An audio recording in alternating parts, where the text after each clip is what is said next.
This podcast is part of the Blueberry Network, where listeners and podcasters come together. Find out more at blueberrywithnoease.com. The Eat Sleep Right podcast is brought to you by generous grant from the Built on Dreams Media Network, with additional funding by the Sims Media Foundation, and from the generosity of listeners like you. Stand by, please. Rolling on 6. On 6.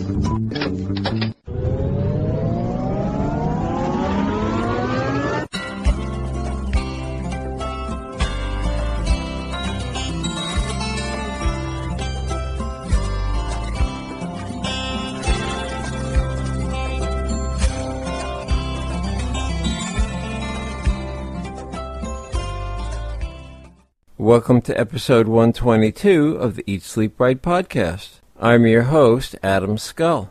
The Eat Sleep Right podcast is brought to you by Audible.com.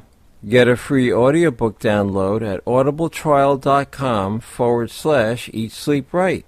Over 100,000 titles to choose from for your Kindle, iPhone, iPad, or MP3 player. The Eat Sleep Right podcast is available on the site as well as the iTunes store, where you can also subscribe to it. My goal is to find out how writers became authors, how they got where they are, how they do what they do, and go from a blank piece of paper to a finished manuscript. EatSleepRight.net is also made possible by the generous cooperation of Writers World Facebook group. Join the Writers World Facebook group. Learn how to become a better writer. If you enjoy the Eat Sleep Right podcast and you've had your own adventures in writing, I'd like to hear from you. Tell me about yourself and your story, and I may get back to you and have you as a guest on the Eat Sleep Right podcast. If you have any questions or comments, anything at all, I'd like to hear from you. The email address is comments@eatsleepright.net. Welcome back to episode 125 of the Eat Sleep Right podcast. I'm joined today by author Brian Larson, my continuing co-host for our special series, Everything Sci-Fi. Brian will be joining me each month to discuss the intricacies of writing science fiction. Today we're going to talk about the idea of universal translators, which is touched upon in Brian's new book, Salvage 5, The Next Mission, which is being released on Amazon on September 26. His book's theme is about how the alien technology is embedded in humans and allows them to communicate with the alien computer core. So what happened to the old idea of vocal communication? Is it not needed anymore? Is it not done anymore? It is necessary.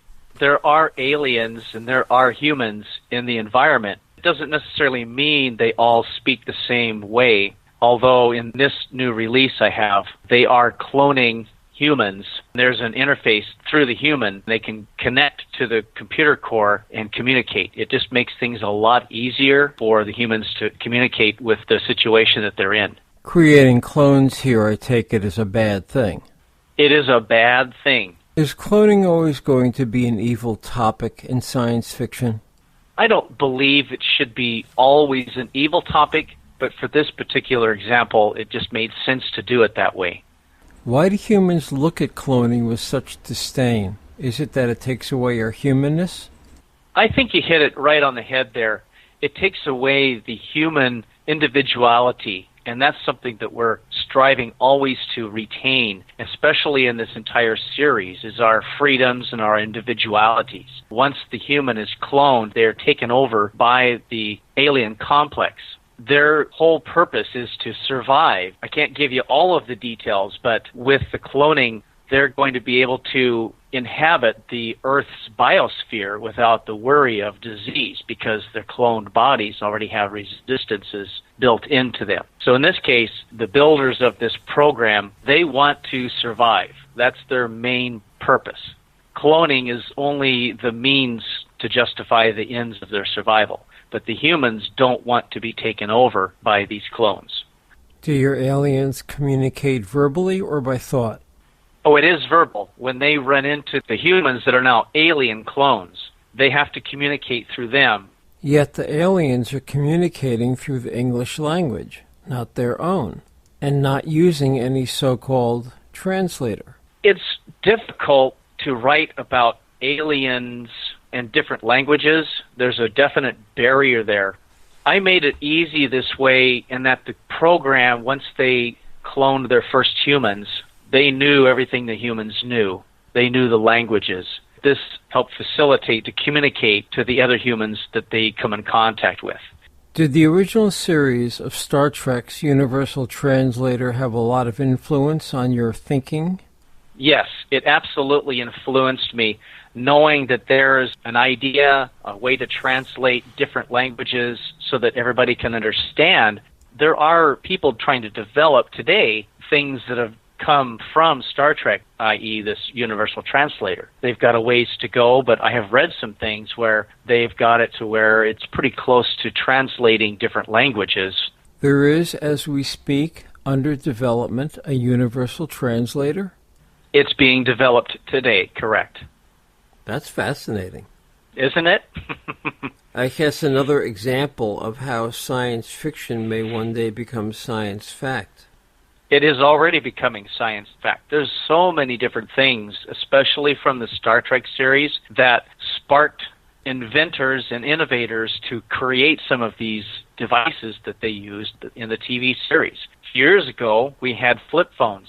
That was a reality. What was the term you used again? Science fiction leading to science fact. Yes, science fiction is now science fact, and we're seeing more and more of that today. I can't help but wonder if we're going to see an outgrowth of the Apple iPhone Siri become a universal translator. I see it as applications that we can install on our smart devices. It's an application that will allow us to have someone speak into it in their language, and it will translate on the fly. I think that's just fabulous. Star Trek was not the inventor of the Universal Translator. The first one was by Murray Leinster in 1945. He wrote a novella, First Contact. And the purpose of that translator was to offer instant translation of language. And that was the very first one that I have been able to find. Take heed of this, you science fiction trivia people. Why is it we see English as the universal language? That's a great question. I think it's just because that's where Hollywood is, and that's our language here.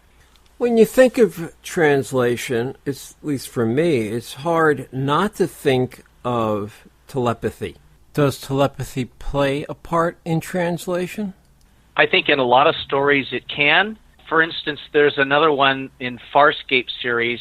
They used a bacteria that when they injected the microbes, they were able to have the microbes translate their language so everybody could understand. Now, there were limitations to some of that stuff. There were some beings that were allergic to the microbes, so they had to learn the languages the old-fashioned way. You briefly touched upon it before, but how do you write about these difficulties of translation from one language to another? Very difficult to do. I haven't actually tackled that particular arena of translation. I do have other languages in some of my other books, and I have a species that is a linguist. They are teaching the languages to all the other ones that are close by so they can all communicate.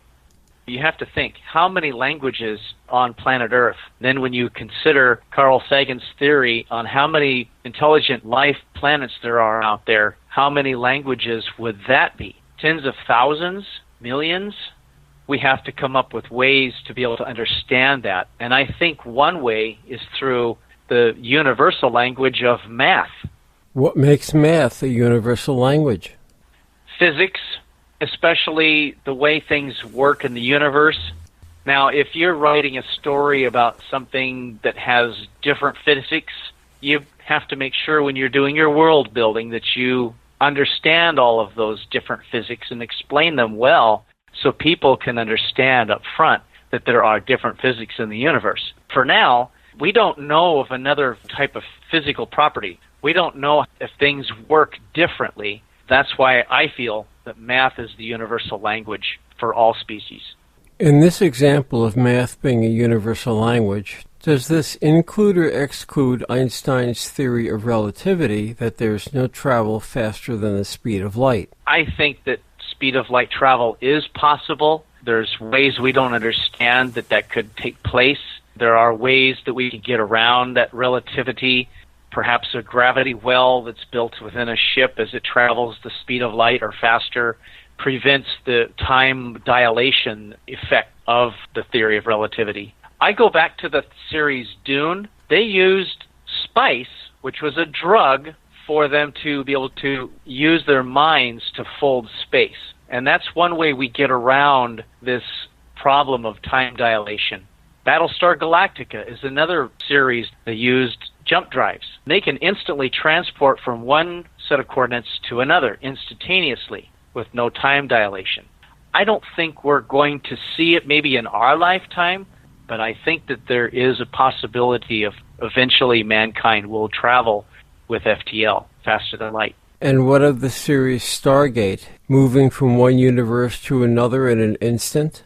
That's pretty hard science fiction there. They have a device, an ancient device that they locate on Earth that opens up portals or wormholes. That's something that we're looking at. Black holes, which I've also wrote about in Everything Sci-Fi. Black holes could be wormholes or gateways to other parts of the galaxy. We don't know yet, but that certainly is something that's possible. As a genre, is sci-fi harder than straight fiction? I believe it's exponentially more difficult to write science fiction because you have to create an entire universe of things that take place, or different worlds, different ecosystems on planets, alien beings. You have to really put your mind out there, dream up these things, and put them down on paper when you're doing the world building. When you compare that to writing a murder mystery, you've got all of your physical attributes here right on Earth that you're writing about. You just have to come up with a plot. But with science fiction, you have to create new and exciting worlds to venture to. Is the sky blue? Maybe it's red. Maybe it's orange because of the different curvature of that planet. Maybe the planet's a little larger, which tends to bend the light differently as it does on Earth. Maybe trees are purple instead of green. Maybe they don't have trees. But yes, you do have to come down to the really fine details when you're world building so that it feels real to the reader when he's experiencing it. How do you keep track of it all? Excel flowcharts. I flowchart a lot of stuff, write down a lot of things in my mind as I'm doing them on a notepad, and I translate that into flowcharts that I can follow. If I need to find something, it's very easy to go and look to see what a particular planet's ecosystem is and then drill down into that. But I have to keep very concise records. The first book that I wrote, I didn't do that. I was suffering throughout the rest of the series until I developed that method. Being able to remember what I did in a particular scene, it took sometimes hours to go back reading and searching in the first book what I actually did or how I created something. Now I can go back and just in a few minutes I can find out what I had done in a particular scenario, and it's very easy to keep track that way. What's the hardest part in writing for you? Finding the time and dedicate it to sit down and actually type the words on the keyboard. That's been the hardest challenge for me this year. Because some of these stories are so far out, I have to sit down and really think about how I'm going to take the story within that plot that I've already built. So it does take some extra time. I have to sit down and think. If you're not in the mindset of writing, don't do it. It's not going to be beneficial. You're going to end up going back and rewriting a lot of stuff. Getting that mindset down, dedicating that time, sticking to a schedule of sitting down and typing. If you don't type every day, if you don't write every day, you're going to find that your craft is going to suffer. I feel that you should write at least 500 words a day if you can. Being the geek that I am, Brian, I have to go back and ask just one last question before we close. The Aliens Communication Core. DOS, Linux, Unix, Mac, OS X, Windows? Wherefore art thou? The computer core, I really don't explain how it works. It's just there and it works. Perhaps in a future release, I can get into more detail on how this computer system came to be. I do explain where they come from. I won't tell you here because that's a spoiler. It's a fun read. Brian Larson, author of his latest series, Salvage 5, thank you so much for joining me today on the Eat, Sleep, Write podcast for our continuing series of Everything Science Fiction. Thanks for having me, Adam. It's been a blast. If you're looking for a community that can offer you tools, support, and advice to start your own adventures in writing, then prepare to have the cauldron of your imagination stirred. I started the Eat, Sleep, Write podcast so more people can understand what it's like to be a writer and to get more eyes on your books. My goal is to help you achieve the success you so richly deserve. I salute your success in writing. Thank you for listening to another edition of the Eat, Sleep, Write podcast, located at eatsleepwrite.net. Please send any questions, comments or suggestions to comments@eatsleepwrite.net. Please consider a donation to support the Eat, Sleep, Write podcast. Donations can be sent to our PayPal address at donations@eatsleepwrite.net. Once in a lifetime, the theme music for the Eat, Sleep, Write podcast, courtesy of Stephen Paul, all rights reserved, used by permission. Please join us again for the next edition of the Eat, Sleep, Write podcast.